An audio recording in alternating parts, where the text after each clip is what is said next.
चलिए सीधा 17वीं सदी के भारत में चलते हैं। एक ऐसा दौर जहां हर तरफ खलबली मची है। जरा सोचिए, चारों तरफ दुश्मनों की विशाल सेनाएं खड़ी हैं। उत्तर से मुगलों का भारी खतरा है और दक्षिण से आदिल शाही का। ऐसे में छत्रपति शिवाजी महाराज को एक ऐसी जासूसी सेना बनानी थी जिसे दुनिया की कोई भी ताकत खरीद ना सके, तोड़ ना सके। महाराज को पता था कि इतनी बड़ी सेनाओं से सिर्फ तलवारों के दम पर तो नहीं लड़ा जा सकता, राइट? उन्हें ऐसे जांबाज चाहिए थे जो दुश्मन के खेमे में बिना कोई आहट किए घुस जाएं।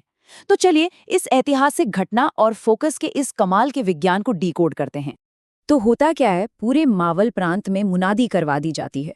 ढोल नगाड़ों के साथ खबर फैलती है कि गुप्तचर सेना के लिए नौजवानों की भर्ती हो रही है। अब रायगढ़ किले का मैदान खचाखच भरा है। हजारों निडर युवा जो अपनी तलवारबाजी और ताकत दिखाने के लिए बिल्कुल उतावले हो रहे हैं। लेकिन तभी महाराज दरबार में आते हैं और एक ऐसी बात कहते हैं जिसने सबको सुन कर दिया। उन्होंने कहा, आज परीक्षा तलवार की नहीं, एकाग्रता की है।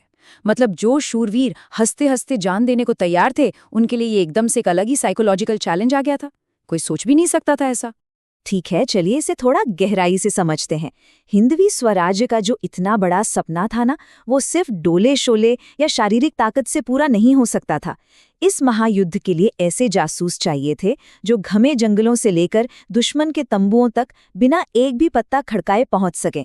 एक ऐसा लोहे जैसा मजबूत दिमाग जिसे दुश्मन का कोई भी लालच भटका न सके। मतलब सिर्फ शरीर नहीं, बल्कि माइंड एकदम रॉक सॉलिड होना चाहिए, जो अपने लक्ष्य पर लॉक हो। अब इस अनोखे टेस्ट के रूल्स देखिए। सुनने में बहुत ही आसान लगते हैं। स्टेप 1, हर सैनिक को अपने हाथ में पीतल की एक छोटी सी घंटी पकड़नी है। स्टेप 2, उन्हें एक लंबे ढके हुए संकरे रास्ते से गुजरना है। और स्टेप 3, बिना घंटी की एक भी आवाज किए महाराज के कक्ष तक पहुंचना है। बस शुरू में तो सारे सैनिकों में गजब का ओवर कॉन्फिडेंस था। सबको लगा, अरे घंटी को कसकर पकड़ लेंगे तो आवाज कैसे होगी, बच्चों का खेल है ये तो। लेकिन कहानी में असली ट्विस्ट तो अब आता है। महाराज का बनाया वो रास्ता इतना सीधा नहीं था। दरअसल वो रास्ता लालच और मायाजाल की एक खतरनाक भूल भुलैया थी। जैसे ही सैनिक अंदर घुसते, पहले ही मिनट में उनके सामने शुद्ध सोने, हीरे जवाहरात और मोतियों के पहाड़ थे। दूसरे मिनट में हवा में तैरती 56 भोग की वो खुशबू जो किसी को भी पागल कर दे। और तीसरे मिनट में उस दौर का सबसे बेहतरीन, एकदम मंत्रमुग्ध कर देने वाला संगीत गूंज रहा था। ये पूरा का पूरा सेटअप जानबूझकर इसलिए डिजाइन किया गया था ताकि वहां से गुजरने वाले का फोकस बुरी तरह से टूट जाए। और नतीजा बिल्कुल वैसा ही हुआ जैसा महाराज ने सोचा था। बड़े बड़े हट्टे कट्टे पहलवान, वो शूरवीर जिन्हें खुद पर बहुत नाज था, अंदर तो गए लेकिन अपनी भावनाओं पर कंट्रोल नहीं रख पाए। किसी ने सोने का पहाड़ देखा तो लालच से हाथ कांप गए। किसी को गर्मा गर्म खाने की खुशबू ने हिला दिया। और जैसे ही उनका ध्यान भटका, उनके हाथों में पकड़ी घंटी से टंग की आवाज आई और बस उसी सेकंड उन्हें अयोग्य घोषित कर दिया गया। देखते ही देखते सैकड़ों सैनिक बाहर हो गए। जब सैकड़ों शूरवीर हार मान चुके थे, ऐसा लगने लगा था कि भाई इंसान का दिमाग इस मायाजाल को पार कर ही नहीं सकता। तभी भीड़ के बिल्कुल पीछे से एक साधारण सा दुबला पतला नौजवान आगे आता है। उसके पैरों में जूते चप्पल तक नहीं थे। इसका नाम था शिवा, लेकिन उसकी आंखों में जो चमक और जुनून था ना, वो कमाल का था। अब सवाल ये उठता है कि क्या ये नंगे पैर वाला लड़का इस नामुमकिन सी लगने वाली परीक्षा को पास कर पाएगा? शिवा पूरे कॉन्फिडेंस के साथ उस मायाजाल वाले रास्ते में कदम रखता है। जब वो पहले पड़ाव पर पहुंचता है, जहां सोने और हीरों का पहाड़ था, तो वो अपनी आंखें बंद नहीं करता। वो खुली आंखों से उस बेशुमार दौलत को देखता है, लेकिन उसके दिमाग में सिर्फ एक ही लाइन गूंज रही थी, स्वराज्य मिट्टी से बनता है, सोने से नहीं। इस क्रिस्टल क्लियर और अटल सोच के साथ उसका हाथ बिल्कुल स्थिर रहता है।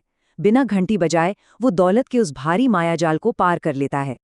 अब इस स्लाइड के बारे में जो बात वास्तव में दिलचस्प है, वो ये है कि कैसे एक मजबूत विचारधारा इंसान की फिजिकल जरूरतों पर भी हावी हो सकती है। शिवा ने सुबह से कुछ नहीं खाया था, पेट में भूख की आग लगी थी, लेकिन राजशाही 56 भोग देखकर भी उसका मन एक पल के लिए भी नहीं डगमगाया। उसने खुद को याद दिलाया कि उसकी असली भूख देश की आज़ादी है, महलों का खाना नहीं। फोकस इतना डीप था कि उस शानदार खाने की महक भी उसे उसके लक्ष्य से 1 इंच भी नहीं हिला पाई।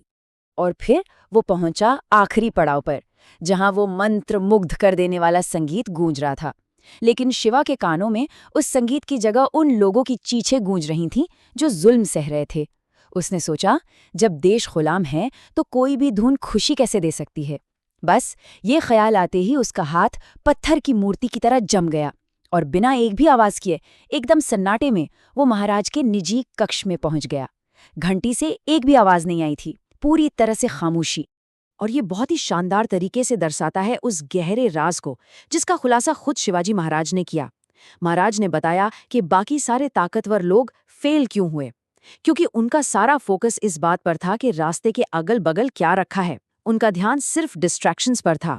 लेकिन शिवा की नजरों में सिर्फ और सिर्फ उसकी मंजिल थी। उसने अपने मन को जीत लिया था, और जब मन आपके कंट्रोल में होता है ना, तो शरीर अपने आप ही एकाग्र हो जाता है। चलिए, अब इतिहास के पन्नों से निकलकर सीधे अपनी 21वीं सदी में आते हैं। जो मायाजाल 17वीं सदी में सोना, शानदार खाना और संगीत के रूप में था, आज वो डिजिटल रूप में हमारी जेबों में पड़ा है। वो लगातार बजने वाले नोटिफिकेशंस, बिना रुके स्क्रॉल होने वाली रील्स या कोई इंटरनेट मीम जो अचानक से ध्यान खींच लेता है। सच मानिए, ये सब बिल्कुल वही जाल हैं। ये उसी तरह डिज़ाइन किए गए हैं ताकि हमारे दिमाग को उलझा सकें और हमारी एकाग्रता को तोड़ सकें। तो जरा सोचिए, आज के दौर में उस घंटी के बजने का क्या मतलब है। जब भी कोई इंसान पूरी लगन से अपना काम कर रहा हो या पढ़ाई कर रहा हो और अचानक फोन बज उठे, वो एक छोटा सा नोटिफिकेशन, वो एक बीप की आवाज, दरअसल वही आज के समय की घंटी है। हर बार जब वो मॉडर्न घंटी बजती है और ध्यान स्क्रीन की तरफ चला जाता है, तो इसका सीधा सा मतलब यही है कि इंसान एकाग्रता की उस परीक्षा में फेल हो रहा है। तो इस पूरे एक्सप्लेनर से हम क्या सीख सकते हैं? इतिहास की ये घटना हमें बहुत साफ तौर पर सिखाती है कि अगर लक्ष्य के प्रति आपका कमिटमेंट इतना सॉलिड हो जाए कि अगल बगल का कोई भी डिजिटल शोर आपको हिला ना सके, तभी असली सफलता मिलती है। अब वक्त है खुद से ये पूछने का कि आज हमारी जिंदगी में ऐसी कौन सी चीजें हैं जो एकाग्रता की घंटी बजा रही हैं? क्या हम उन आधुनिक भटकावों को पहचान कर अपने असली लक्ष्य पर नजरें टिका सकते हैं? इसी सवाल के साथ आज का ये विश्लेषण यहीं खत्म होता है। सोचिएगा जरूर।